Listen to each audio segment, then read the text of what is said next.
ଯେ ମୁଁ ଆକ୍ଚୁଆଲି ପ୍ରଥମ କଥା ହେଉଛି ମୁଁ ଜଣେ କଳାକାର ଆଉ ଦ୍ୱିତୀୟ କଥା ହେଉଛି ନାଣ୍ଡୁ ବାବୁକୁ ସୋନାଲି ତାଙ୍କୁ ରଖିଛନ୍ତି 8-10 ବର୍ଷ ହେଲାଣି।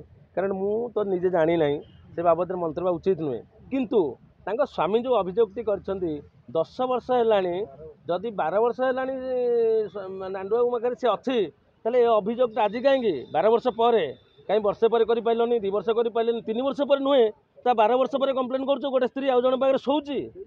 ଏଇଟା କଥା? ମୋ ସ୍ତ୍ରୀଟା ଆଉ ଜଣ ପାଖରେ ରହିବ, ମୁଁ ବର୍ଷେ ଭିତରେ ସେଟା ଫାଇନାଲ୍ କରିବି ନା। ଆଉ ମୁଁ 12 ବର୍ଷ ଅପେକ୍ଷା କରିଥିବି ନା ଆଉ ଗୋଟେ ଛୁଆ ପିଲା ହେଲା ଯାଏଁ? ନାଇଁ ନାଇଁ ଶୁଣନ୍ତୁ, ସର୍ବଶେଷରେ ଆପଣ ଯେତିକି ଷ୍ଟ୍ରାଇକ୍ ଦେଖନ୍ତୁ, ଯେତିକି ଆନ୍ଦୋଳନ ଦେଖନ୍ତୁ, ତାଙ୍କ ବିଷୟରେ କିଛି ଘଟଣା ନଥିବ, କିନ୍ତୁ ଯେତେବେଳେ ବିବାଦ ଘରକୁ ଜଣେ ଆସିଲା ତା ବିଷୟରେ ଅନେକ ଲୋକ କୁହନ୍ତି। ସେମିତି ଆମେ ଯାତ୍ରା ଅନୁଷ୍ଠାନ ଏଡ଼େ ବଡ଼ ଅନୁଷ୍ଠାନ ସେ ବଞ୍ଚେଇ ରଖିଛନ୍ତି, କିନ୍ତୁ ଯଦି ବିବାଦ ଘେରରେ ଆସିନଥାନ୍ତେ ବୋଧହୁଏ ଏଇଟା କହିନଥାନ୍ତେ, କିନ୍ତୁ ବିବାଦ ଘରୁ ଆସିଲେ ବୋଲି ତାଙ୍କୁ କୁହାଯାଉଛି, ପ୍ରବର୍ତ୍ତା ଯାଉଛି, ସେଇଟା ବି ସନ୍ଦେହ। ମାନେ ମୁଁ ଗୋଟେ ନିରପେକ୍ଷ ବ୍ୟକ୍ତି ହିସାବରେ ମୁଁ କହୁଛି, ଯଦି ତାଙ୍କ ପ୍ରଥମ କଥା ହେଉଛି ଏବେକୁ ଆଲିଗେସନ୍ ନ ଦେଇ ବର୍ଷେ ପରେ ଦେଲେନି, 2 ବର୍ଷ ପରେ ନେଇ କାଳେ 12 ବର୍ଷ ପରେ କହୁଛନ୍ତି ମୋ ସ୍ତ୍ରୀ ଆଉ ଜଣ ପାଖରେ ରହୁଛି। ହଁ, ବାପା ମା ଯାହା ଯେଉଁ ପୁଅ ଯେଉଁଠି ରହୁଛି ପୁଅକୁ ଯାହା ବତେଇଲେ ପୁଅ ସେଇଆ କହୁଥିବ। କାହିଁ ପୁଅର ମାଆ କଥା ମନେ ଯେତେ ବଡ଼ ହେଲା ପରେ 12 ବର୍ଷରେ ହେଲା ପରେ 6 ବର୍ଷ 7 ବର୍ଷ ଦିନକୁ ତ ଜାଣିବା ଶୁଣି ହେଲା ପରେ ମାଆକୁ ଖୋଜୁଥିବ ନା। ସେତେବେଳେ ସବୁ ରହିନଥିଲା ମା।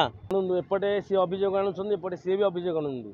ତେଣୁ ସୋନାଲିଙ୍କ ଅଭିଯୋଗ ବି କିଛି ସତ୍ୟତା ଥାଇପାରେ, ମାନେ ସେଇଟା ଆମେ ଜାଣିନୁ ନା। ତାଙ୍କର ଦ୍ୱିତୀୟ ଆମେ ସେ ଗାଁରେ ଅଛନ୍ତି, ତାଙ୍କ ବାବା କେଉଁଠି ଅଛନ୍ତି, ସୋନାଲିଙ୍କ ଯିଏ ହଜବ୍ୟାଣ୍ଡ। ତେଣୁ ମୁଁ କହିବା କଥା 12 ବର୍ଷ ପରେ କାହିଁ ଆଲିଗେସନ୍ଟା ଅଛି, ବର୍ଷ ଭିତରେ କାହିଁ ନ ଆସିଲା? ନାଇଁ ନାଇଁ ନାଇଁ ଶୁଣନ୍ତୁ, ଯେଝା ଜାଗାରେ ଯିଏ ଅଛନ୍ତି ସମସ୍ତେ ପଇସା ପାଇଁ ଯାଆନ୍ତିନି, କିଛି ନାଇଁ ଯାଇଥିଲେ କିଛି ଏକ୍ସପିରିଏନ୍ସ ଗେନ୍ କରି, ସେଇଟା ବି ଗୋଟେ ଆର୍ଟ, ବୁଝିଲେ ତ? ସେଇଟା ଗୋଟେ ଫର୍ମ। ନାଟକ କଲା ଭିତରେ ବି ଆମକୁ ମଜା ଲାଗେ, ଆମେ ବି ଯାତ୍ରା ନାଟକ ଆମେ ବି ଏକ୍ସପିରିଏନ୍ସ କରିବା ଦୃଷ୍ଟିରେ ଆମେ ବି ପ୍ରଜ୍ଞା, ମୁଁ, ସୁଶାନ୍ତ, ଆମର ଯେତିକି ଗୋଷ୍ଠୀ ଅଛନ୍ତି ଆମେ ବର୍ଷକେ କାଇପଦର ଗୋଟେ ଆମର ଯାତ୍ରା ଅନୁଷ୍ଠାନ ବର୍ଷକେ ଗୋଟେ ଥର ଆମେ ନାଟକ କରୁ।